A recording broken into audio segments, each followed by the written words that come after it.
말씀을 함께 보겠습니다. 사도행전 17장 6절 같이 봉독합니다. 발견하지 못함에 야손과 및 형제들을 끌고 읍장들 앞에 가서 소리질러 이르되 천하를 어지럽게 하던 이 사람들이 여기도 이름에. 아멘. 멈출 수 없는 예배. 오늘 제목은 천하를 어지럽게 하는 사람들, 천하를 어지럽게 하는 사람들, 이런 제목으로 함께 은혜를 나누고자 합니다. 우리가 주일날부터 멈출 수 없는 예배자들, 이런 주제로 2월 달에 함께 은혜 가운데 나가는 그런 시간들을 가졌고 또 가지고 있습니다. 우리가 1월 달에는 멈출 수 없는 기도, 2월 달에는 멈출 수 없는 예배. 우리가 평생을 예수님을 만나고 살아가면서 해야 되는 것이 있다라고 한다면 그것은 기도입니다. 보통 우리가 기도는 호흡이다. 심장이 멎으면 그걸 우리는 무엇이라고 이야기하죠? 사망이라고 말합니다. 근데 기도는 뭐라고 표현하죠? 호흡이라고 말합니다. 호흡이 멈췄다. 그걸 우리는 무엇이라고 말할까요? 사망, 죽음이라고 말합니다. 그래서 우리가 하나님의 자녀가 됨, 예수님을 내 안에 임금과 구주로 모셔드려서 자녀로 산다라고 하는 것은 무엇을 의미할까요? 기도를 쉬지 않는 것이다. 기도를 쉬지 않는 것이다. 그래서 하나님의 말씀 중에 여러 군데 보면 쉬지 않는 이런 표현들이 여러 번 걸쳐서 표현되어지고 있어요. 우리가 쉬지 않고 해야 될 것 중에 하나가 예수님을 만나고 난 다음에는 하나님의 앞에 나가서 그와 앞에 머무르는 것, 이걸 우리는 친밀함이라고도 말하고 하나님의 얼굴을 구하는 것이라고도 말하고 이걸 우리가 기도하는 삶이라고 이렇게 말하기도 합니다.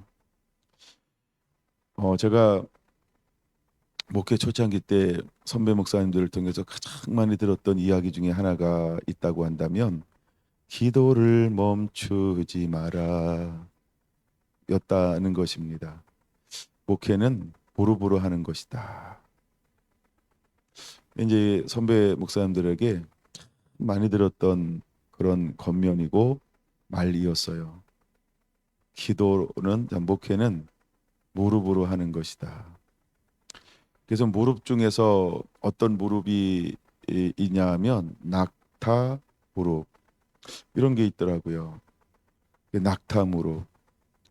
이제 옛날에는 그런 간증들이 참 많았는데 요즘에도 있는지 제가 간증을 잘 못 들어서 이제 이렇게 교회 가면 기도 방석을 목사님들 하나씩 다 이렇게 해주신대요. 저도 목회하는데 누가 기도 방석을 해 줬어요. 예, 그래서 저는 저기 기도방에다가 아주 잘 모셔놓고 있습니다. 그럼 무슨 말이냐면 목사님 여기서 기도로 목회하세요. 목사님 목회에 승리하기를 원합니다. 뭐 여러 의미가 담겨 있었겠죠, 그렇죠?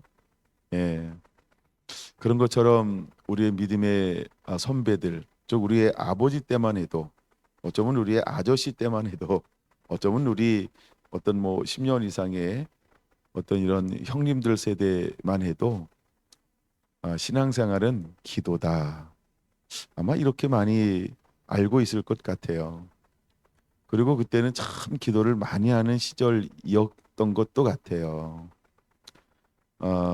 근데 이제 점점 우리가 현대화되고 2000년이 되고 2010년, 2020년이 넘어가면서 우리 가운데 점점 사라지고 있는 것들이 있어요. 그게 뭐냐면 좌식 문화라는 거예요. 그러니까 이제 요즘에 이제 무릎 꿇어본 지가 언젠가 뭐 이렇게 이제 이야기할 정도로 무릎 꿇는 것에 대한 이야기들이 나오고 있다는 거죠.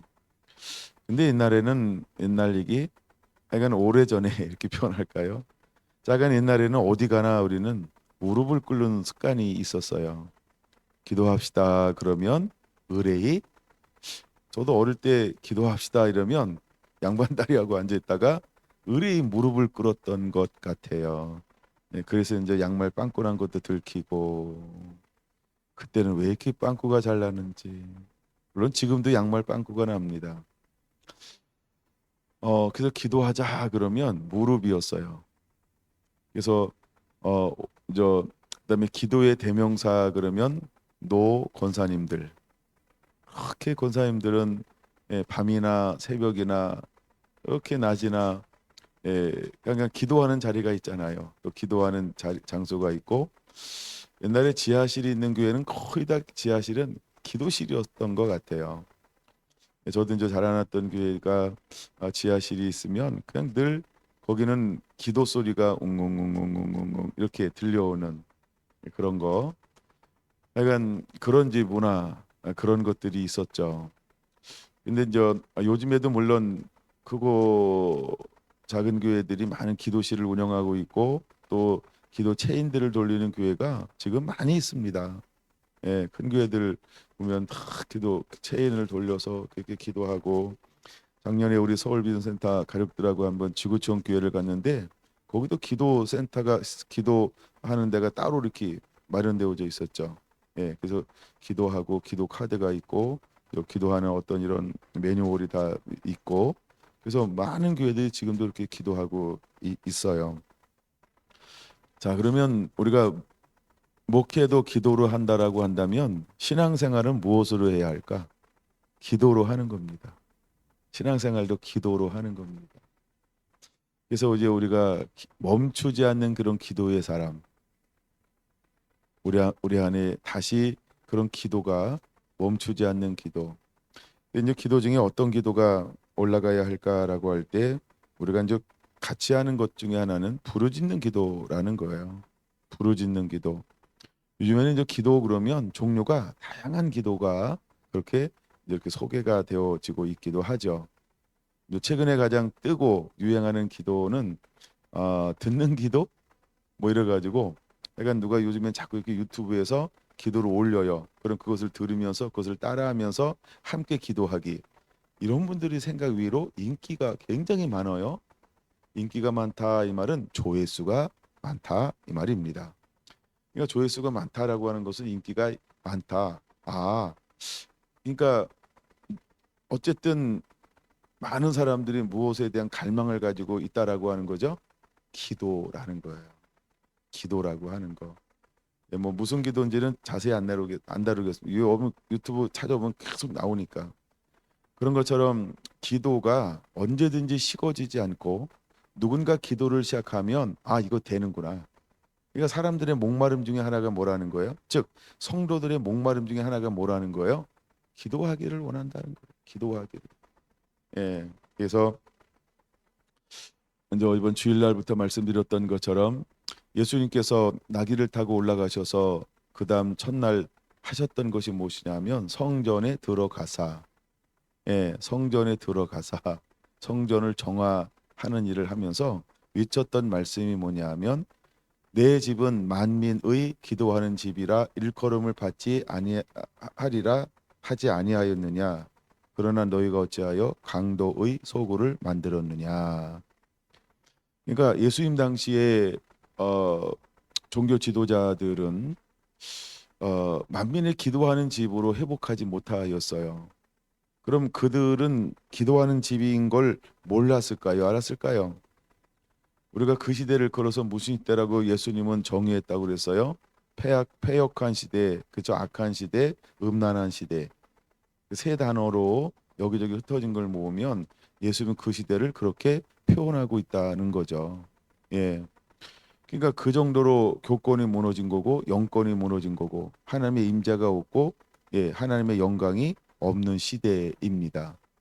예수님이 사역하는 시대를 빛의 시대라고 볼 수는 없어요. 그 시대는 무슨 시대예요? 여전히 영적 암흑이라고 하는 거죠. 왜? 사람들이 선지자가 멀쩡히 오셔서 사역함에도 불구하고 선자를 인정해요, 인정하지 않아요? 그렇죠. 한쪽에서는 인정하고 한쪽에서는 극렬하게 거부하고, 이처럼 인정하는 것처럼 보이지만 서민이 인정하면 인정하는 거예요? 기득권층, 즉 정치가 인정해야 인정하는 거예요? 그렇죠. 정치나 교육이나 어떤 언론이나 이런 데서 인정해줘서 공인이 되어야 인정이 되는데 기득권층을 꽉 잡고 있는 바리새인과 사두개인들 대부분은 어떻게 했어요? 인정하지 않았어요. 예. 그래서 그 시대는 여전히 어떤 시대냐 하면 어둠의 시대라고 하는 겁니다. 어둠의 시대의 특징이 뭐냐 하면 하나님의 계시가 없다. 하나님의 임재가 없다. 하나님의 선자를 보내지 않아서 하나님의 말씀이 선포되지 않았다. 이런 게 이제 어둠의 시대의 몇 가지 특징들 중에 하나라고 하는 거죠. 우리가 이제 말라기 선지자 이후에 그 이후에 하나님은 무엇을 공개적으로 보내지 않았냐 하면 선지자라고 하는 거예요. 선지자는 하나님의 말씀과 계시를 가지고 그 시대를 깨우는 거거든요. 그러니까 하나님의 음성이 들려지지 않은 시대. 왜 하나님의 음성이 들려지지 못하였을까라고 할 때 그 시대가 그만큼 하나님을 거부했다라고 하는 겁니다. 물론 말라기 속에서 보여지는 것 중에 하나는 무너진 예배입니다. 1장부터 철저하게 예배가 무너졌죠. 근데 예배가 무너지는데 그 중심에 누가 놓여 있었어요? 대제사장들. 그 2장에서 예수님께서 대제사장들이 마땅히 하나님의 말씀을 받아서 선포하고 외쳐야 함에도 불구하고 그들은 그렇게 하지 못했다. 그래서 대제사장들의 타락한 일면들을 보여주고 있는 거죠. 근데 3장에 와서 하나님께서는 언젠가는 언약의 사자를 보내서 어떻게 할 것이다. 불로 연단하고 그다음에 잿물로 씻어서 그들을 정결케 하고 거룩케 해서 5절 3장 5절 옛 옛 것처럼 다시 이제 제물과 봉헌물을 회복할 것이다. 그 말은 뭐냐면 예배가 회복될 것이다. 성전이 회복될 것이다라고 말하고 있는 겁니다. 예. 그래서 이제 예물이 회복될 겁니다. 제물이 회복될 것입니다. 그래서 그들을 향해 말하죠. 아니 우리가 어떻게 했습니까 했더니 너는 나의 것을 도둑질했느니라. 무엇과 무엇? 11조와 봉헌물이라. 그것은 예배라고 하는 거예요. 그러니까 예배를 공식적으로 드릴 수가 없으니까 그들은 무엇이 멈춰야만 됐어요. 11조와 봉헌물이 멈춰야만 됐다는 거예요. 그렇게 예배가 무너진 시대를 400년 이상 살아오고 있었다라고 하는 거죠. 그런데 오히려 하나님이 받으시는 예배가 회복되어져야 할 그 성전을 400년이라는 긴 세월이 지나가면서 그들은 어떻게 변질시켰을까요? 우리가 종교개혁할 때 우리가 그냥 쉽게 알 수 있는 것 중에 몇 가지 중에 하나가 대표적인 게 무엇을 판매했다 그랬어요? 면, 재, 부. 예, 그런 걸 판매하는 거예요. 성전을 보수하고 건축하기 위해서 모자라는 재정을 그런 걸로 하는 거예요.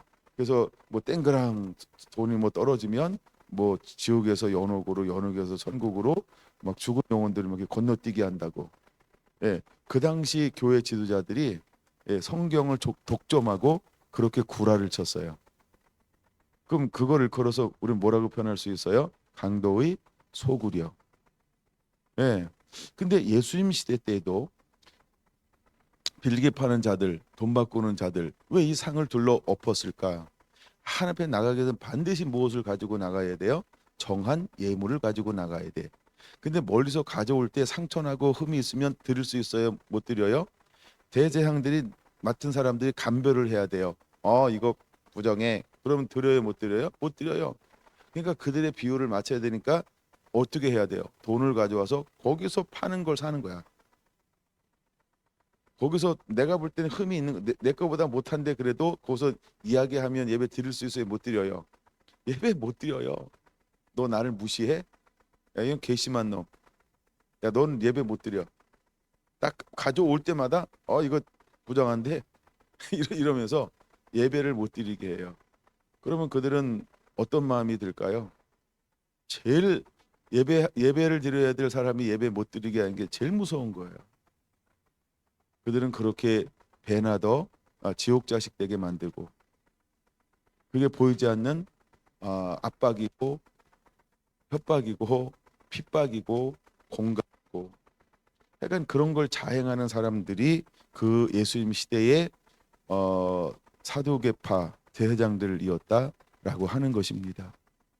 뭐 바리새인들은 서기관들이 주로 이제 이루고 있는데 그들은 어떤 걸 가리켰어요? 장로들의 유전.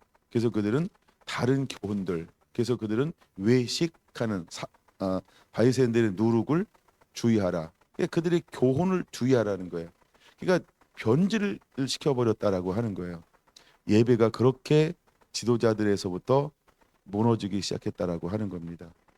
오늘 우리가 사는 시대를 어떤 시대라고 말합니까? 마지막 때, 엔타임이라고 표현하기도 합니다.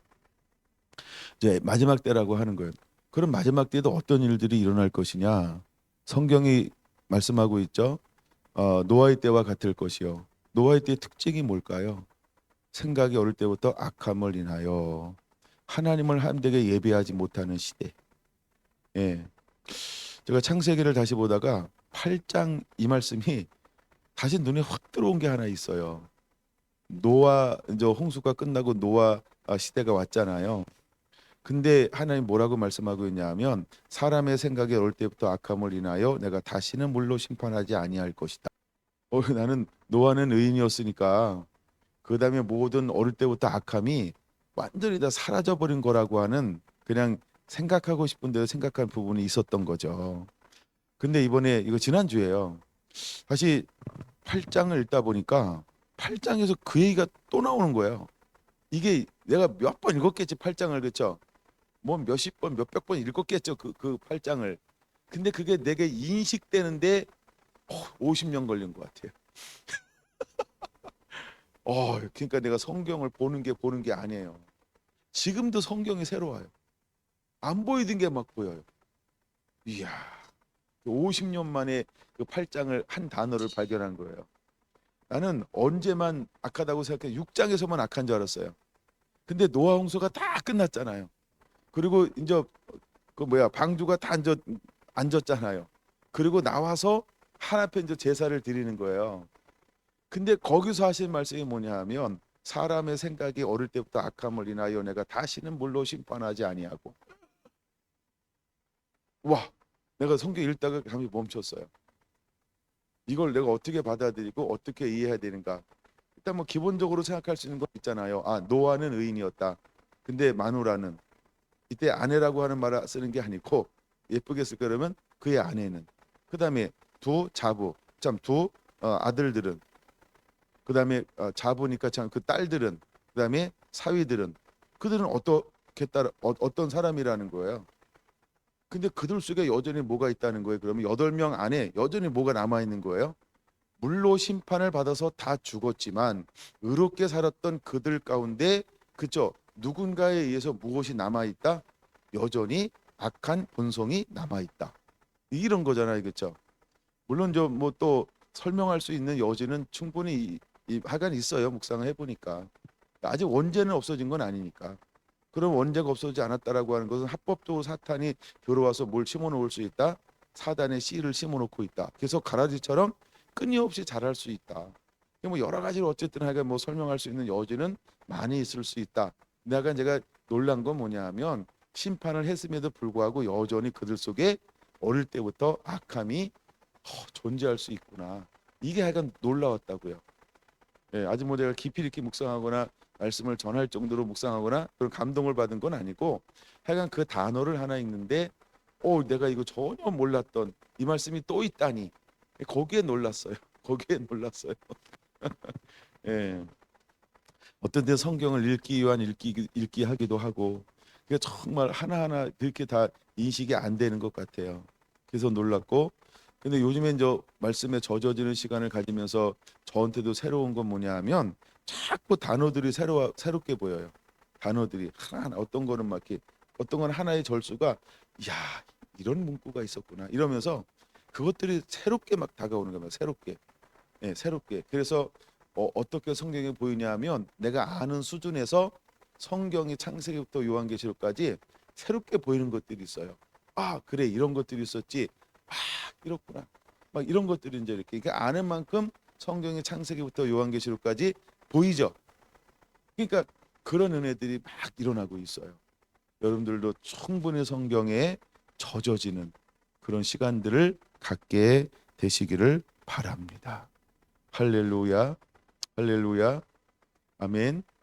네, 하나님은 우리를 통해서 그렇게 타락한 세대 가운데서 무엇을 멈추지 않기를 원하냐 하면 예배가 멈추지 않게 되기를 그렇게 하나님은 원하시고 있다라고 하는 거예요. 매 시대마다 우리가 이제 말씀을 살펴보면서 살펴본 것 중에 하나가 일단 제가 성전을 중심으로 한번 살펴봤어요. 그렇죠? 성전이 세워지려고 할 때마다 사단은 어떻게 공략하고 공격해서 무너뜨리려고 온 힘을 썼는가, 이런 관점으로 한번 살펴봤어요. 그게 우리가 첫 번째 성전은 에덴 동산의 성전이고요. 두 번째 성전은 우리가 이제 모세를 통해서 지었던 이제 성막 희막이죠. 그 다음에 이제 솔로몬이 지었던 성전인데, 근데 솔로몬을 타치한 게 아니라 먼저 짓기 전에 누구를 먼저 건드려 사탄을 유혹해요? 예, 다윗을 먼저 유혹하더라라고 하는 거죠. 왜? 다윗이 어떤 마음을 품고 있으니까 내가 이제 하나님을 위하여 하나님의 전을 건축해야 되겠다, 이 마음을 먹고 있는데 사단이 다윗을 치는 거예요. 그를 충동시켜서 머릿수를 헤아려라. 그리고 요압 장군이 그렇게 막 온 힘을 다해서 말렸음에도 불구하고 한 번 먹은 마음을 다윗이 돌리지를 않아요. 예. 그래서 이제 이 인구수를 헤아리는 거예요. 근데 그게 여호와 앞에 악이 됐고, 그래서 몇 명이 죽었다? 7만 명이 죽었다. 7만 명이 죽었다. 엄청난 일들이 그들 가운데서 일어나고 있는 것들을 볼 수 있어요. 근데 그게 전후 맥락에 보면 어떤 사건으로 봐야 이게 보이냐 하면 성전 건축, 즉 예배 회복이에요. 예배 회복이요. 근데 이미 다윗은 뭘 하고 있는 사람이었어요? 다윗의 장막이요. 다윗 장막을 통해서 끊임없이 쉬지 않는 예배를 드리고 있고, 그것을 그 이스라엘 가운데 만들어내고 있었잖아요. 다윗은 통합왕인 건 아시죠? 나중에 분열을 했기 때문에 통합왕이라고 이제 표현하는 거예요. 통합왕이었단 말이에요.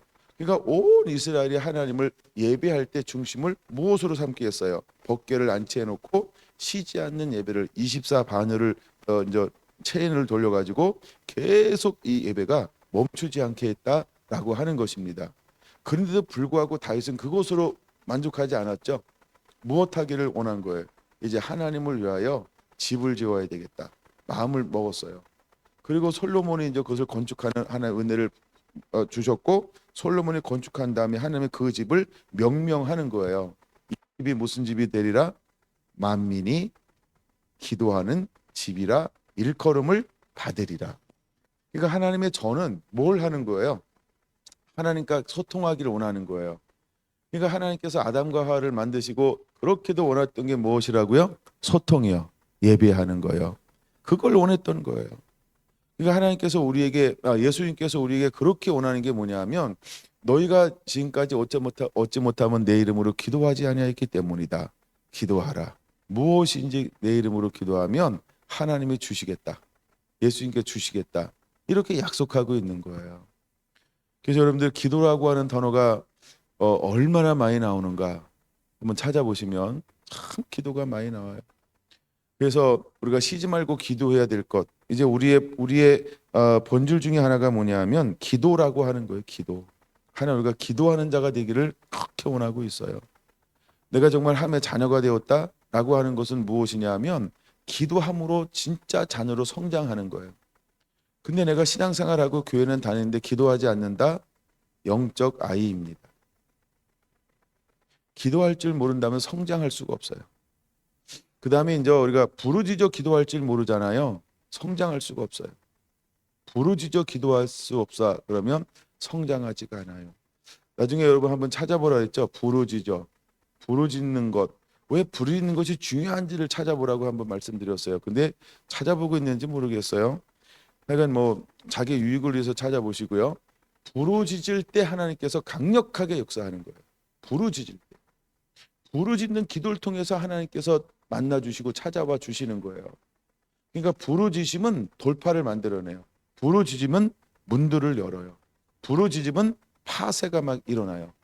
부르짖을 때 강력한 역사들이 일어나는 거예요. 그 다음에 이제 우리가 부르짖는 것, 그 다음에 두 번째가 합심기도예요. 합심기도.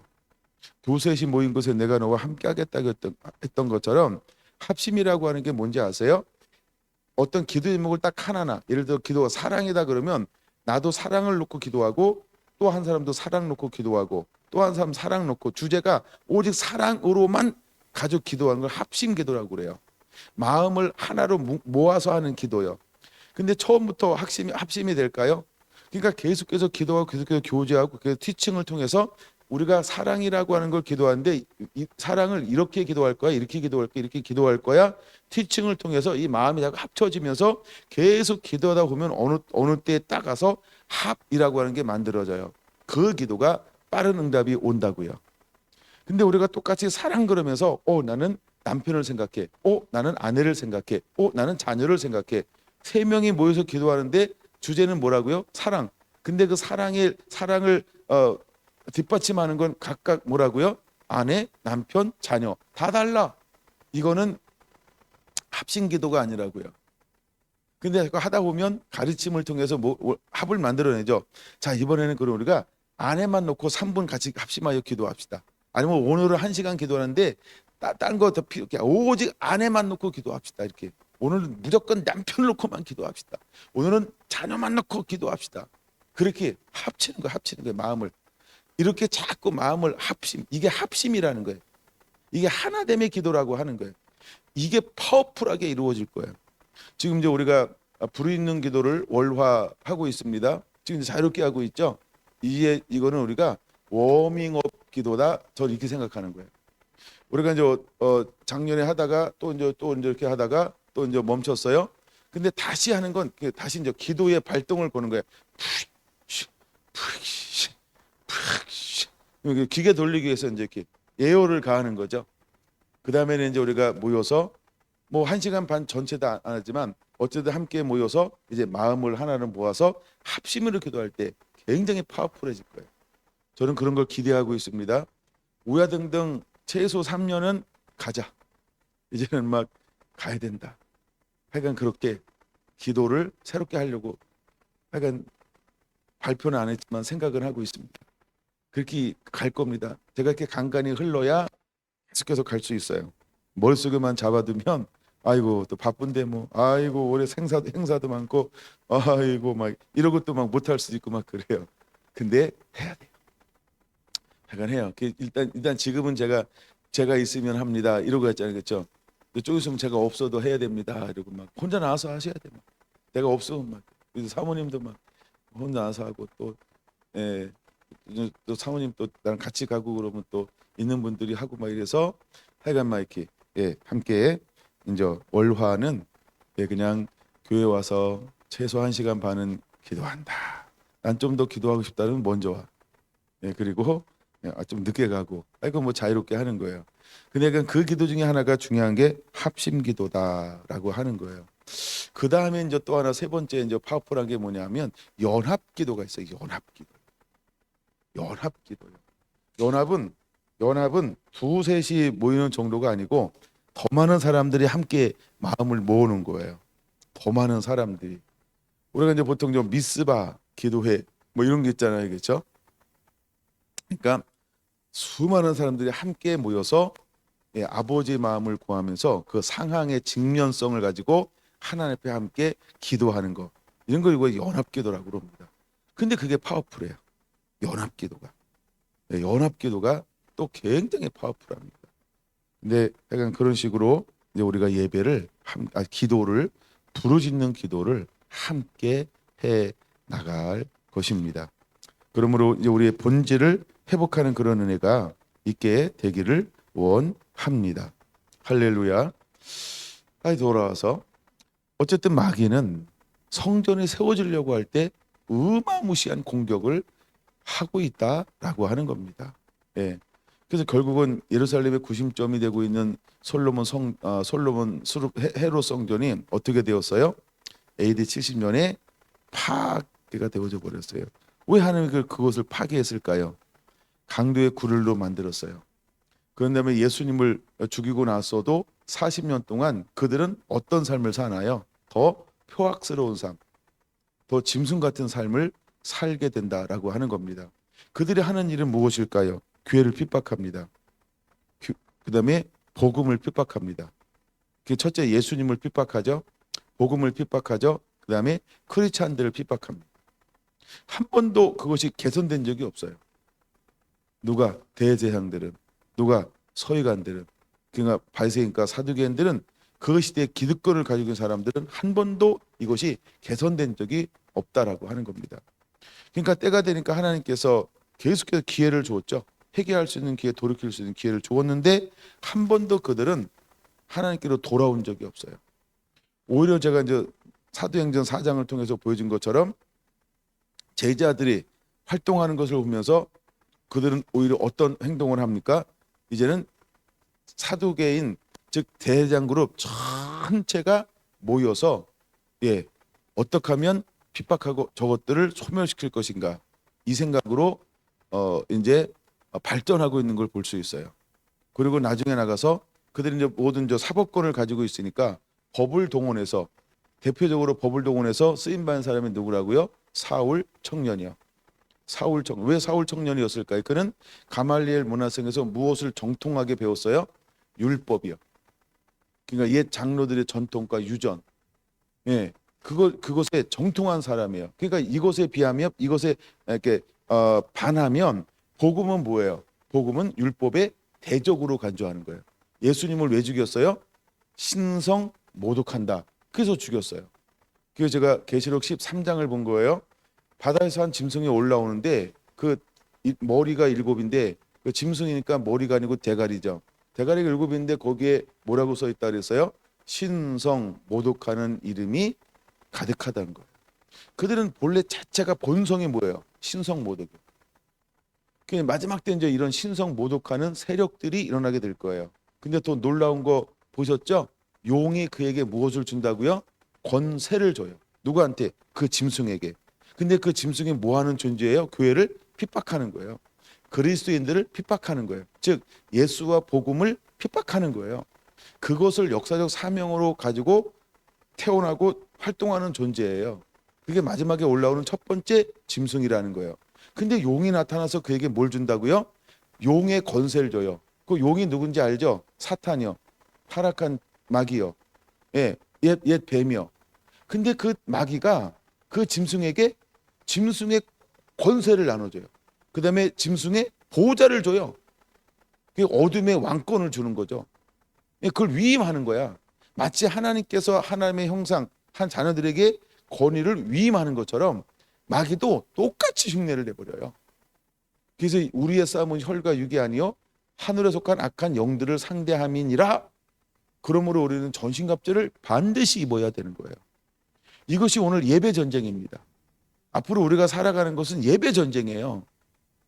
이거 잊어버리면 안 됩니다. 그래서 우리는 말씀에 무조건 젖어줘야 돼요. 정말 마지막 때 우리가 깨어있다라고 하는 게 뭘까요? 제가 오늘도 마태복음 24장과 25장을 읽었는데 왜냐하면 마가복음 그 다음 장이 그걸 쭉 나누고 있기 때문에 그래요. 그래서 그걸 나눌까 하다가 오늘 이거 아직 지난번 준비했다가 못 나눈 거 오늘 그걸 한번 나누자 해서 그걸 멈추고 멈추지 않는 예배, 그래서 천하를 어지럽게 하는 사람들, 이런 제목으로 한 번 더 나누는 거예요. 근데 마지막 때는 결국 무슨 전쟁이냐 그러면 예배 전쟁이에요. 예배 전쟁이 일어나게 될 거예요. 이제 빛의 사람들은 한쪽에서 하나님을 예배해요. 하나님을 예배해요. 근데 어둠은 자기 때가 얼마 남지 않은 것을 깨닫고 누구를 핍박할까요? 다른 거 핍박 안 해요. 오직 한 종류만 핍박합니다. 예수 그리스도의 이름과 복음을 가진 사람들만 골라서 핍박합니다. 그래서 우리가 정통 그리스도인이라고 볼게요. 정통 그리스도인은 계속 세상에서 무엇을 당하게 만들까요? 그렇죠? 미움을 받게 만들 거예요. 모든 사람들이 미워하게 할 거예요. 누굴 미워할까요? 교회를 일단은 미워합니다. 그 중에서 교회에서도 어떤 교회를 미워할까요? 예배가 살아있는 교회. 일단은 예배를 선도하는 그런 목회자들을 먼저 공격할 거예요.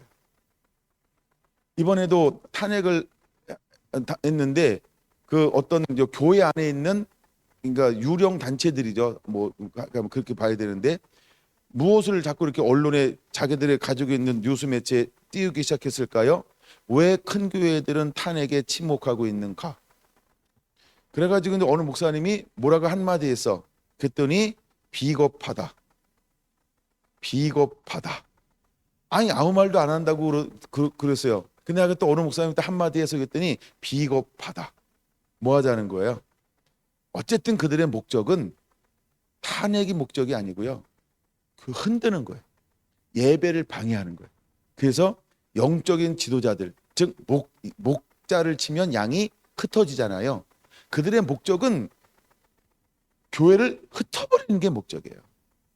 탄핵 그거 상관없어요. 그렇죠? 되든 안 되든 상관없어요. 그 다음에 목사님이 뭐 시국에 대해서 이야기하든 안 하든 그거 진짜 상관없어요. 꼬투리를 잡기 원하는 거예요. 빌미를 잡기를 원하는 거예요. 그게 사탄의 전략과 지략이라고 하는 거예요. 그래서 우리가 왜 그러냐 하면 짐승에게 용이 권세를 줘요. 권세가 뭔지 알죠? 통치권, 지배권. 그 다음에 보호자를 줘요. 어둠의 보호자요. 그러니까 어둠에 있는 모든 자원들을 네가 원하면 다 갖다 써. 내가 그냥 무상으로 계속해서 공급해 줄게. 이런 거예요. 그 다음에 뭘 줬다고요? 권능을 줘요. 사탄의 권능이요. 사탄의 권능이 뭔지 알죠?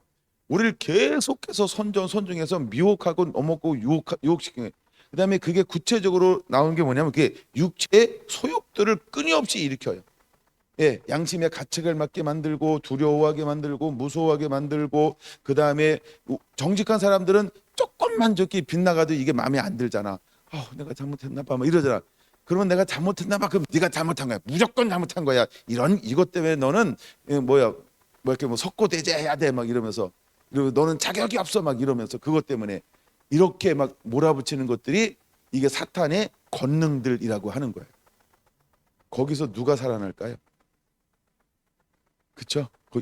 사탄은 인정사정 없어요. 악의 무리들은 인정사정 그런 거 없어요. 일단 걔들은 물어 뜯고 보는 거예요. 예, 옳고 그런 거 없어요. 일단은 막 물어 뜯고 보는 거예요. 나중에 내가 착각했네 이러면 끝이야. 완전히 죽여버리고요, 완전히 바보 만들고요, 완전히 무너뜨리고요. 내가 착각했네. 내가 너무 심했나? 그리고 또 일이 생기잖아요. 또 막 달려들어서 그렇게 만신창이를 만들어 버려요. 책임감 아무것도 없어요. 그게 마귀 새끼들이에요. 근데 용이 짐승에게 그 권능을 막 베풀어요. 근데 잘 보세요. 그 전에 하나님은 누구를 찾는 거예요? 이게 이제 10장과 11장에 나오는 거예요. 요한계시록. 하나님은 누구를 찾아요? 7장 3절에 하나님께서 이제 어떤 그 인이 나팔에 불기 전에 누굴 먼저 하나님께서 인을 쳐요? 하나님의 종들에게 인을 치는 거예요. 그리고 그들 보고 하나님의 입맞은 자들은 해하지 말라. 하나님께서 이렇게 보호해요. 그러므로 이제 우리는 이 시즌에 뭘 하고 있는 자가 되어야 할까라고 할 때 정말 하나님의 종이 돼야 돼요. 이는 뭐라 그랬어요? 도장을 꽝 치는 게 아니고요. 요한계시록 14장 1절에 보면 두 개로 인을 쳐요. 그게 뭐라고요? 첫째 하나님의 이름, 둘째 예수 그리스도의 이름이에요. 그걸로 인을 치는 거예요. 너는 하나님의 것이다. 너는 예수 그리스도의 것이다. 이게 인이에요. 그래서 우리가 하나님에 속했다는 거예요. 너는 하나님 것이라는 거예요. 이게 우리가 예수님을 임금과 구주로 모셔드렸다. 이게 명백한 거예요. 그다음에 갈라디아서 2장 20절이 명백한 거예요. 이게 흔들리지 않아. 그래서 이는 누구를 위해서 살아요? 나의 주인을 위해서 사는 거예요. 나의 주인을 위해서 살아요. 주인이 누구예요? 예수 그리스도. 그러니까 마지막 때 예수님께서 신앙 고백하고 나서 우리에게 요구했던 게 뭐냐 하면 베드로에게 뭐라고 말해요? 자기를 부인하고 자기 십자가를 지고 나를 쫓지 아니하면 내게 합당하지 아니하도다. 그러니까 하나님의 종이라고 하는 것은 마지막 때 하나님께 찾는 예배자라고 하는 것은 자기를 부인한 거예요. 그래서 이제는 내가 산 것이 아니요 내 안에 예수 그리스도가 사는 것이라. 사나 죽어라 나는 그 예수 그리스도의 것이니라. 갈라디아 2장 20절이 실제가 된 사람들이 있어요. 이 사람들이 예배자입니다. 이 사람들이 예배자예요. 이 사람들이 모이는 성전이 일어나게 될 거예요. 성전은 이 사람들 때문에 유지가 될 거라고 하는 거예요. 그러니까 이제 우리의 관심은 온통 어디에 있을까? 예배자는요, 하나님의 나라, 하나님의 의, 아버지의 마음, 여기에만 관심이 있어요. 내가 높아지는 거, 내가 드러나는 거, 내가 무엇한 거, 그거는 그렇게 중요하지 않아요. 여러분 사도 바울이 자기 것을 한번 이야기하잖아요. 그때 전제로 하는 게 뭔지 아세요? 내가 부득불 자랑하지 아니할 수 없노라. 왜? 하도 뭐라고 나대니까, 하도 뭐라고 하니까 내가 부득불, 이거 굳이 얘기하지 않아도 되는데, 너 교만한 자들아, 너희를 위해서 너희만 들어. 겸손한 자는 안 들어도 괜찮아. 너 교만한 자, 너 완악한 자, 너 회개할 줄 모르는 자, 너 패역한 자, 계속 고소고발하는 자, 너희들을 위해서 내가 무득불하는 거야 하면서 그런 관점으로 얘기하는 거예요. 그런 관점으로. 그래서 우리는 과거에 사는 게 아니고 현재에 사는 거예요. 어제 것은 잊어버리고 앞에 있는 표대를 향하여 날마다 어떤 자세로? 섬김의 자세로, 종의 자세로, 예? 종의 자세로. 이거 우리가 명절 때만 기억하지 말고요, 매일 기억해야 돼요. 아, 나보다 낫다. 그렇죠? 나보다 낫다. 이걸 인식하며 살아야 돼요. 그래야 우리가 마귀의 꼬임에 넘어가지 않아요. 그래야 우리가 육체의 소욕에 넘어가지 않아요. 그래야 우리가 정욕에 휩쓸리지 않아요. 그 다음에 세 번째, 이생의 자랑에 노출되지 않을 수 있어요. 나는 쫑이다. 나는 섬기는 자다. 난 널 높이는 자다. 그렇게 해요. 예. 근데 높이는 자하고 시편 1편하고 다릅니다. 그렇죠? 일부러 그렇게 하는 건 아닙니다. 일부러 와서 하는 걸, 그런 걸 용납하라, 이런 의미가 아닙니다. 그렇죠? 근데 우리는 기본적으로 어떤 자세? 섬기는 자세예요. 섬기는 자세예요. 그러니까 기본적으로 우리가 사랑으로 자꾸 무장하려고 하는 거예요. 사랑으로. 이거 우리가 기본적인 자세가 되어야 한다는 거예요. 항상 기뻐하라, 심말고 기도하라, 범사에 감사하라. 여러분 이 단어를 여러분들 할 수 있으면 매일매일 매순간 되뇌이세요. 그리고 그 삶을 살려고 한번 노력을 해보셔야 돼요. 그리고 그 삶이 계속해서 유지가 되는 한 사단이 우리에게 굉장히 접근 금지 명령이라는 그런 포구령이 될 거예요. 항상 기뻐하라, 쉬 말고 기도하라, 범사에 감사하라. 이는 너희를 향하신, 그죠? 하나님이 예수 그리스도의 너희를 향하신 하나님의 뜻이라는 거예요. 그러니까 우리가 이 굉장히 단순하거든요. 사실은요. 항상 기뻐한다. 이거 되게 단순한 거 아니에요. 이거 어려워요? 그다음에 기도하라. 이게 어려워요? 이게 아니잖아요. 그렇죠? 근데 그 말이 내가 실제로 그렇게 하고 있으면 이게 이제 나사 몇 가지 좀 풀려야 되겠죠? 그렇게 살면 와도 걔가 아야 얘는 뭐 별볼도 없다고 자꾸 지나쳐. 히히히 호호 이러고 사니까. 예, 그러니까 제정신 안 차리고 예, 그래. 아, 알았어. 내가 그렇게 해줄게. 이렇게 약간 이렇게 어벙벙한 것처럼 보이기도 하고 막. 그러면 별로 막 신경도 안 써요. 그렇죠? 근데 막 자기가 승질 내가지고 막 같이 맞짱 뜨려고 그러고 같이 막 싸우려고 그러면 이해해요. 요놈의 자식이 알아봐라. 여기서 딱 막 눌러버리려고 할 수도 있어요. 근데 항상 기뻐하라.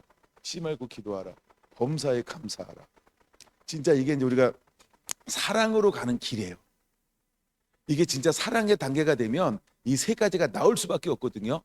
이거 봤잖아요. 사도행전 7장에 스데반을 돌로 쳤단 말이에요. 그랬더니 그들을 향하여 뭐라고 말을 해요? 주여 저들의 죄를 용서하여 주시고 저들에게 돌리지 마시옵소서. 아, 이거 어떻게 그 상태에서 그런 마음이, 그런 게 나와요? 기도가. 예, 그런 게 어떻게 나와요? 예? 그렇죠? 그러니까 이 세 가지의 삶을 그냥 살려고 계속 이게 삶이 된 사람들이에요. 삶이 된 사람. 삶이 된 사람이. 예배가 삶이 된 사람이야. 섬김이 삶이 된 사람이야. 예, 종된 마음을 삶이 된 사람이야. 남을 높이는 것이 삶이 된 사람이야. 그러니까 그게 그런 상황 속에서 그냥 본능으로 나오는 거야. 본능, 습관으로 하는 거, 습관으로만.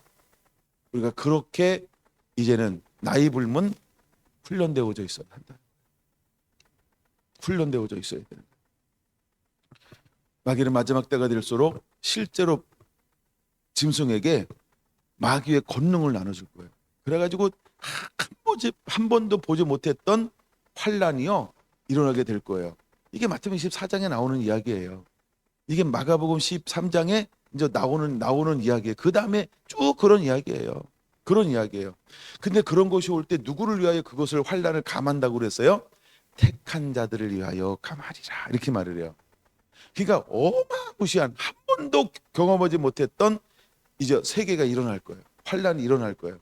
지금 사실 어떻게 보면 우리 세계에서 일어나고 있는 일들이 한 번도 경험해보지 못했던 일들 어마어마하게 일어나고 있는 거 아닌가요? 지금도?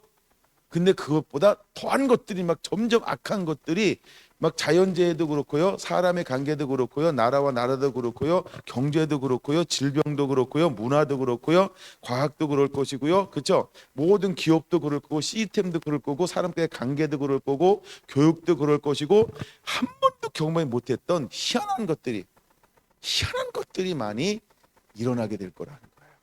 근데 그것을 통해서 결국 누구도 타켓을 뭘로 두는 거예요? 악한 자는 더 악하게, 그 다음에 하나님의 사람들은 할 수 있으면 어떻게든지 타락시키는 거예요. 이걸 미혹이라고 말해요. 현혹시키는 거예요. 미혹시키는 거예요.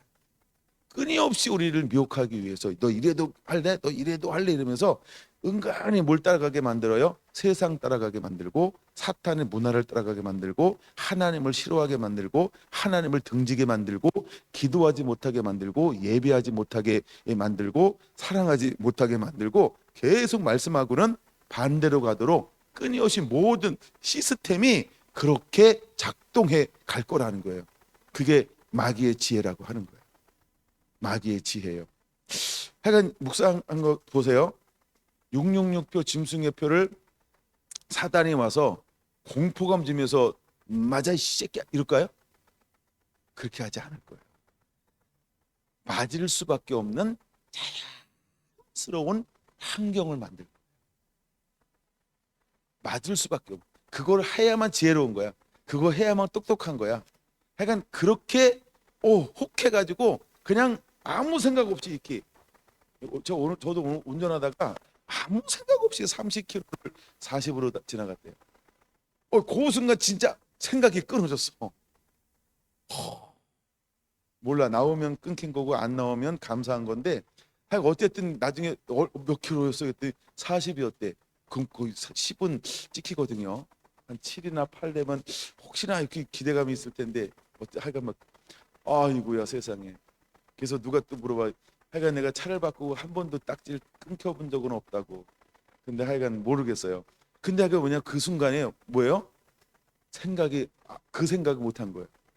30도라고 뭐 얘기하다가 30도라는 걸 그 사단이 이렇게 해가지고 표를 받게 한 거예요. 표를 받게. 막 강제로 이렇게 막 억압을 해가지고 막 물 딱 묶어놓고 내가 파랑할 그럼 그거는 그쵸? 내가 자의적으로 맞은 게 아니잖아. 근데 사단은요 자의적으로 전부 그걸 할 수밖에 없는 시스템과 환경을 만들어 갈 거예요. 그때 조심해야 돼요. 이런 거예요. 깨구리를 삶는 방법이 두 가지가 있잖아요. 70도 얹혀놓고 깨구리를 던져버리면 어떡한다고요? 바로 튀쳐나갑니다. 근데 이제 개구리에 맞는 온도 20도 딱 만들어. 그다음에 분부를 계속 빼는 거야. 그럼 개구리가 뭐야? 게다가 익어가는 짓을 모르고, 그쵸? 완전히 폭삭 익는 거죠. 사단이 그렇게 할 거라는 거예요. 뜨거운 걸 만들어 놓고 던지는 게 아니고, 가장 알맞은 온도, 가장 좋은 환경을 만들어 놓고 슬슬 떼는 거예요. 근데 그거를 뭐예요? 내가 즐겨. 좋다. 그래서 삶아지는 거예요. 그렇게 할 거라는 거예요. 그러므로 하나님은 뭐라고 말하고 있어요? 깨어 있으라, 주의하라, 정신 차리라. 그러면 우리는 무엇을 해야 할까요? 말씀에 젖어 있어야 돼요. 자, 말씀에 젖어져야만 뭐의 인도함 받을 수 있냐 하면 성령의 인도함 받을 수 있어요. 말씀에 젖어지지 않잖아요. 그러면 성령의 인도함이 와도 별 관심이 없어요. 그러니까 성령의 인도함이 와도 그걸 잡으려고 하지 않아요. 그 다음에 그 성령의 인도함의 필요성을 몰라. 말씀에 젖어지는 동시에 내 안에 뭐가 느껴져요? 부족하며 허전하며.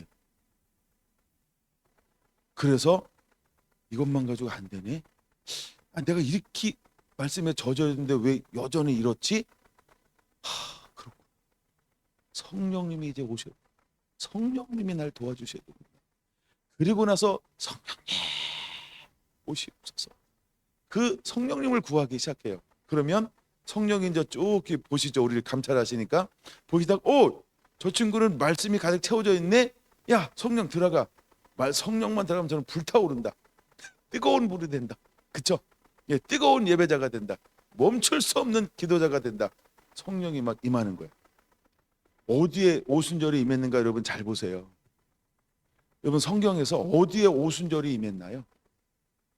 말씀이 풀어져서, 심령이 뜨거워져서, 마음에 기쁨이 있고 마음에 즐거움이 있는, 그리고 어떤 위험 속에서도 기쁨 가운데 그 환경을 초월해서 기도하고 있는 사람들 가운데 때가 되매 성령이 강력하게 임하기 시작했던 거예요. 할렐루야. 그렇죠? 그러므로 먼저 우리는 말씀으로 젖어지는 애가 있게 되기 원합니다. 근데 말씀으로 젖어지면서 반드시 해야 되는 게 뭐냐 하면 그게 기도라고 하는 거예요. 이번 주 우리 아이들하고 1박 2일 수련회 제가 MT라고 그랬어요. 멤버십 트레이닝. 그게 이제 같이 하면서 영상을 계속 보여줬어요. 영상을 계속해서 보여줬어요. 근데 어떤 영상을 보여줬냐 하면 40일 대각성 기도회 영상이 있잖아요. 우리 옛날에 기도할 때 한번 몇 번 보고 이랬던 건데, 근데 그거를 계속 틀어줬어요. 그래서 일단 목적이 그거 영상에 젖어지자. 내가 뭘 얘기하는 게 아니라 일단 영상을 계속 젖어지는 거야. 그래서 제가 이제 노트를 다 가져와라. 노트에다가 명사를 적어라. 명사를 막 적어라 했더니 명사 그랬더니 뭐 김경수 이렇게 이름 말고 내가 명사잖아요. 조커였는데 제가 못 알아들었나 봐요. 그게 이제 막 명사 막 적어라 했어요. 명사. 그게 이제 4개를 보고 자 느낀 거 얘기, 느낀 거 얘기, 느낀 거 얘기. 제가 뭐라고 얘기했을까요? 무조건 다 잘했다고 그랬어요. 여기 애들이 다 앉아 있어가지고 내 전략인데 무조건 다 잘했다 그랬어요. 무조건. 그쵸? 칭찬을 해야 춤을 춰. 야단 한번 해봐요. 그때부터 영상 안 들어옴. 이거 빨리 끝나길 원함. 토요일 날 노는 거 이 귀찮아짐. 집에 가자 막 이러고 톡김. 그러니까 무조건 막 칭찬하는 거예요. 근데 생각보다 애들이 잘하더라고요. 요령을 자꾸 가르쳐줬어요. 그리고 이제 또 한 번 해가지고 또 이렇게 이야기해서요. 점점 좋아져요. 그 다음에는 이제 막 시간이 막 부족하잖아. 뭐 1박이니까 시간이 너무 부족해. 그래가지고 그 다음에 영상 보면서 계속 내가 이제 원하는 걸 막 단어를 막 설명했어요. 이거 단어, 이거 단어. 근데 적는 친구 있고 머릿속에 적는 친구 있고 막 이랬었어요. 그쵸? 윤희는 어디다 적었는지 모르겠어요. 너무 잘 도와줘가지고 예, 너무 감사했어요. 아이들이 너무 잘 도와줘요. 훈련도 잘 되고 막 이래가지고 아이고 하은이가 하셨어도 굉장히 잘했을 텐데. 그치 하은아? 아기 석준이 너 그치 그봐 금방 대답해 주잖아요. 아쉽지? 그래 나도 그럴 것 같아. 예, 그러게 한 번 더 할까? 예, 하여간 뭐 그렇게 해주고 싶어요. 네, 또 한 번도 못 놀아줘서 미안하기도 하고 그래서. 근데 약간 그렇게 하면서 이제 제가 그 아이들한테 주고 싶었던 게 뭐냐면 과연 여기서 말하고 있는 이 초점이 뭐냐는 거예요. 초점이 모든 부흥의 첫 번째는 뭐였어요? 기도. 기도. 하민아, 그치? 도와줘봐. 하민이가 조교였어요. 조교. 훌륭한 조교. 아우 막 제가 다 해줘가지고 질서가 싹 잡혔어요. 조교. 예. 근데 페이는 안 줬어요. 근데 그 모든 부흥의 바탕에는 뭐가 있었냐면 기도가 있는 거예요. 두 번째가 뭘까요?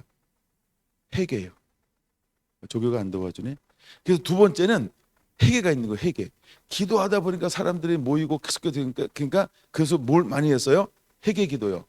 회개 기도하고 기도회가 활성화되고 어떤 건 막 수년씩 기도하고 어떤 거는 10여 년씩 기도하고 그렇죠? 10여 년씩 기도해. 윌리엄 시모어가 기도하는데 몇 년 기도했어요? 그렇죠. 3년 반을 기도하는. 3년 반을 기도하는. 3년 반. 예. 그러고 난 다음에 회개가 막 터져요. 회개가 터지니까 그 위에 하나님께서 무엇을 부어주기 시작했어요? 성령을 부어주는 거예요. 성령을 부어줘. 성령을 부어주니까 그 다음에 뭐가 일어났어요? 부흥이 일어나는. 그러니까 이게 마치 그 영상들 보면 전 세계 부흥의 원리처럼 보이는 거예요. 물론 그게 뭐 신학적으로 뭐 해가 다 그렇게 하는 건 아니에요. 근데 뭔가 그 속에서 뭘 보여주고 싶은 거예요? 기도의 중요성. 그래서 그 제목이 40일 대각성 기도회라는 영상이 있는 거예요. 이 말씀을 듣는 분들은 여기 유튜브를 찾아보시면 다 나옵니다. 예. 그래서 다시 한번 보세요. 그 짧아요. 5분도 안 돼, 대부분. 그 미만이에요. 그러니까 그것을 계속 보는 거예요. 계속. 그래서 여기서 하나님 내가 무엇을 배울까요?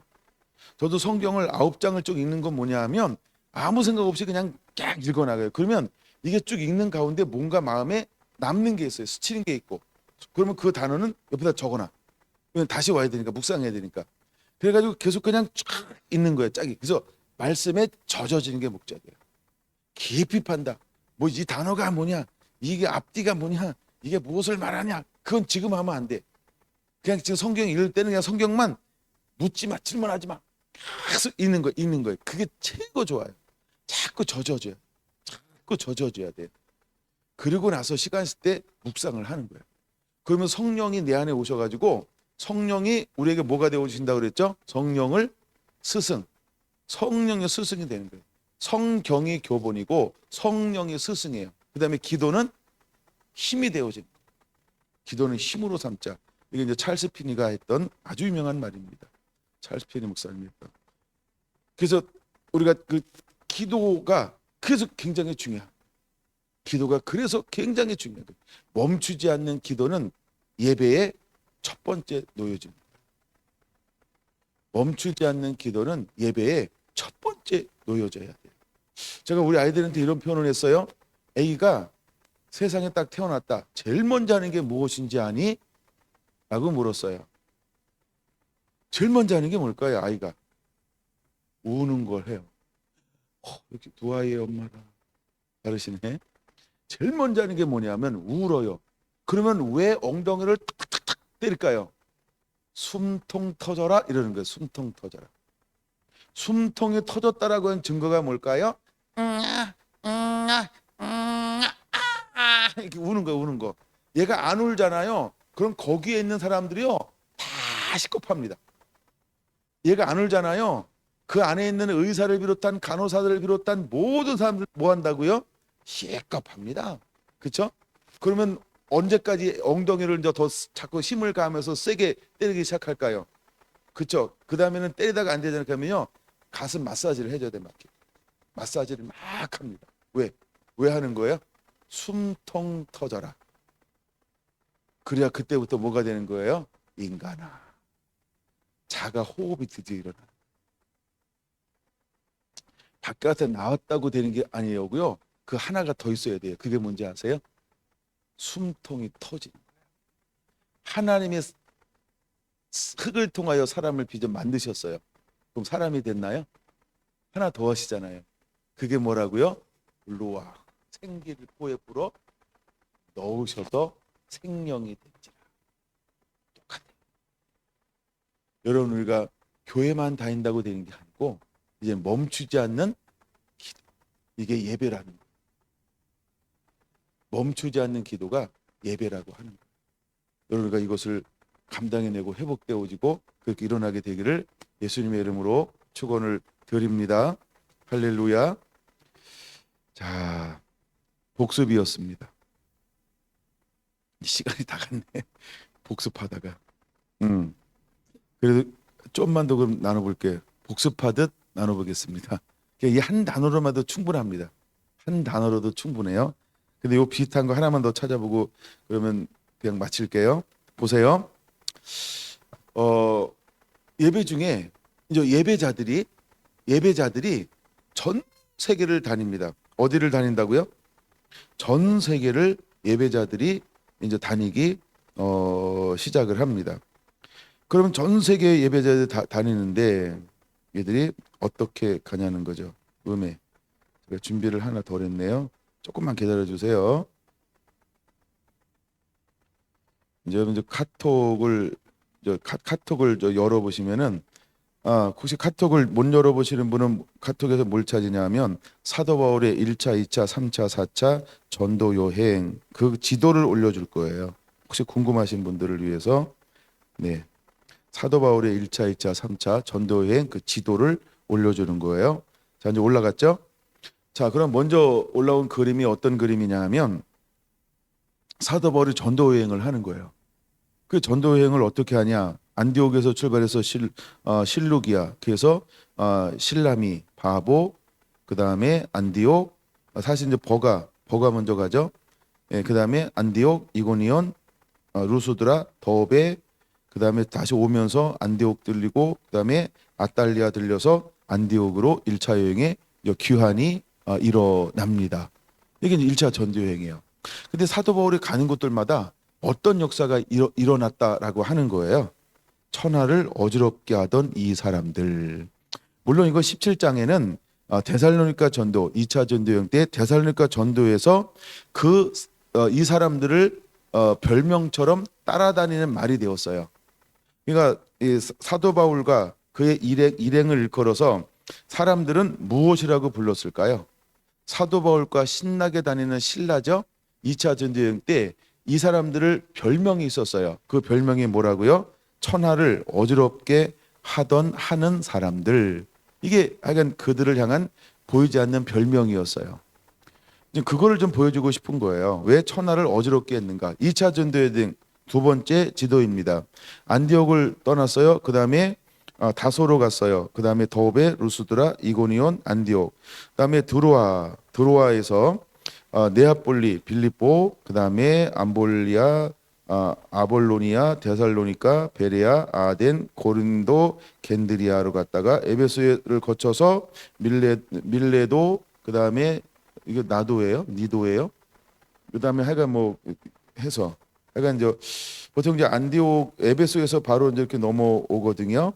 예, 그래서 가이사랴까지 이제 2차 전도 여행을 하는 거예요. 근데 이때 이들이 가는 곳들마다 이들은 어떤 사람으로 일컬음을 받았냐는 거예요.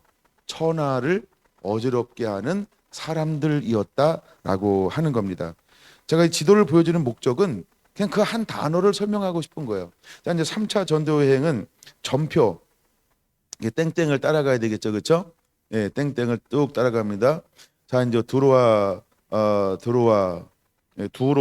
시돈에서 그 다음에 쭉 가죠. 루기아로 갔다가 밀레도로 갔다가 기오로 갔다가 데살로니가 베레아로 갔다가 아덴으로 갔다가 고린도 겐그리아로 갔다가 다시 에베소로 갔다가 이제 이렇게 이제 돌아오는 역사 오메 이거 뭐 여기저기 가네요, 그렇죠? 하여간 여러분이 더 적어도 잘 볼 것 같아요. 예. 1차 전도 여행한 데를 다시 저 위로 다시 올라가죠. 예. 하여간 그랬다가 하여간 그 넘어갔다가 내려갔다가 하여간 이렇게 이제 사역합니다. 자, 하여간 지도는 여러분들 보시고 그들이 가는 곳들마다 어떤 사람이 되었냐는 거예요. 어떤 사람이 되었어요? 천하를 어지럽히는 사람. 그럼 무엇으로 그들은 천하를 어지럽히는 사람이 되었을까요? 그들은 복음이요. 근데 왜 복음을 들고 간데 천하를 어지럽게 한다라고 사람들은 자꾸 이야기하기 시작할까요? 자, 복음이 들어갔어요. 그럼 그 사람들은 뭘 하기 시작할까요? 예배예요. 뭘 한다고요? 예배예요. 전에는 시당에서 어떤 예배가 올려졌을까? 전통적 예배라고 하는 건 이제 율법의 예배가 진행됐단 말이에요. 그렇죠? 근데 복음이 들어가니까 그들은 어떤 예배로 바꿨어요? 복음적 예배예요. 예, 이제 전통의 예배가 아닌, 그러니까 어떤 예식의 중심이 아닌 무엇이 일어났어요? 찬양과 기도와 그렇죠? 예수님의 복음을 나누는 예배에 놀라운 변화가 일어났어요. 근데 사람들이 볼 때 전통적 예배가 예배를 통해서 훨씬 은혜를 많이 받아요? 아니면 복음 이후에 찬양과 기도와 말씀이 선포되어지는 이 예배를 통해서 엄청난 역사들이 막 일어나기 시작해요. 그 다음에 사람들이 깨닫고 하나님을 알아가는데 전통적 예배, 옛날에 율법을 하는 제사장들이 드리는 희당장들이 드리는 중심으로 한 율법을 고수하는 예배 형태가 굉장히 은혜를 많이 받나요? 복음이신 이 사도 바울이 전한 복음을 듣고 이 찬양하고 기도하고 선포되는 이 말씀을 통해서 훨씬 사람들이 자유함을 누리기 시작하나요? 그러니까 보세요. 이방인에게 복음을 증거한다라고 하는 또 어떤 변혁이 일어나고 있는 걸까요? 예배의 변혁이죠. 그럼 그들은 이게 쉽게 받아들여요? 쉽게 못 받아들일 수 있는 거예요? 이거 언제 봤어요? 못 봤어요? 한 번도 경험하지 못했던 새로운 차원의 무엇이 시작되고 있는 거예요? 예배예요. 그러니까 한 번도 경험하지 못했던 예배가 일어나니까 부닥침이 있어요? 없어요? 가는 곳마다 부닥치지. 근데 시간이 지나면 지날수록 새로운 차원의 예배가 수많은 사람들에게 어떻게 받아들이고 있나요? 호홍이 호홍이 호홍이 되기 시작하는 거예요. 이걸 읽어서 우리는 부흥이라고 표현하는 거예요. 그래서 예배의 변혁이 일어나요. 예배의 개혁 정도가 아니고 예배의 개벽이죠. 새로운 차원의 예배가 막 열려지기 시작을 하는 거예요. 그랬더니 갑자기 대제사장들이 무엇의 위기를 느끼는 거예요? 밥줄이 위기를 느끼는 거예요. 더 이상 전통 예배를 안 하니까 강도의 굴을로 만들어야 되는데 얘네들이 나한테 보수주의만 놓고 새로운 사람들은 아무도 안 와. 점점 수입이 줄어들어. 근데 걔들 보고 너 왜 안식을 안 지켜? 우리 여기서 안식일 지켰어야 했는데 거기 가니까 뭐가 있어요? 자유함이 있어요. 기쁨이 있어요. 즐거움이 있어요. 행복이 있어요. 만족이 있어요. 삶의 질이 높아졌어요. 그들은 매일매일 기뻐하고 즐거워하고 찬양하며 경배하고 떡을 띠며 사랑하고 나누고 막 거긴 매일매일 축제가 막 일어나고 있는 거예요. 근데 여기 오니까 뭐 해야 돼요? 돈 가지고 받고 해야 되고 짐승의 피를 흘려서 예배해야 되고 그렇죠? 대신 또 사죄해야 되고 막 이런 거 있는 거예요. 근데 여기 가니까 자유함이 있음에도 불구하고 정말로 말씀이 말씀이 들려지는데 한 번도 듣지 못했던 새로운 차원의 말씀들이 들려지면서 이 말씀들이 너무 내 마음에 그대로 다가오는데 내가 지금까지 읽었고 암송했고 생활했던 그 모세 오경하고 이 말씀이 막 살아 역사하고 움직이는 것처럼 보이기 시작하는 거예요. 이걸 누가 말려요? 말릴 수 있을까요? 예배의 변혁입니다.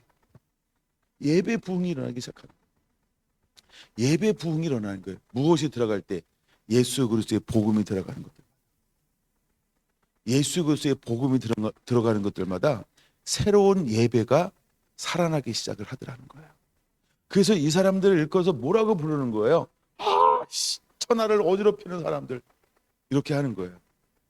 뒤에 앞에 두 단어만 빼면 굉장히 괜찮죠. 천하를 어지럽히는 사람들. 그래서 이 사람들을 일컬어서 기득권을 가진 사람들이 천하를 어지럽게 하는도다라고 고소 고발하는 거예요. 무엇이 회복되니까 사탄이 이들을 공격할까요? 예배라는 거예요. 여러분들이 직장에서 예배하면 그렇죠? 직장에서 예배하려고 하면 이제 내가 이건 옛날 얘기일지 몰라. 지금은 어떻게 하는지 모르니까 굳이 꼭 그렇게 해야 되겠어? 이런 거예요, 그렇죠? 내가 아는 누구도 교회 장로인데 그냥 하더라 뭐. 넌 뭐 집사가 돼가지고 그러냐? 그냥 해.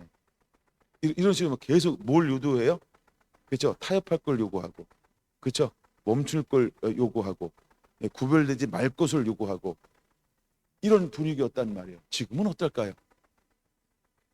사단은 뭘 싫어한다고요? 예배요. 사단은 뭘 싫어한다고요? 예배요. 그러면요 하나님이 기뻐하는 것을 만들고 하나님께 내 삶 가운데 무지막지한 천군과 천사를 보내주기를 원한다 그러면 예배하세요.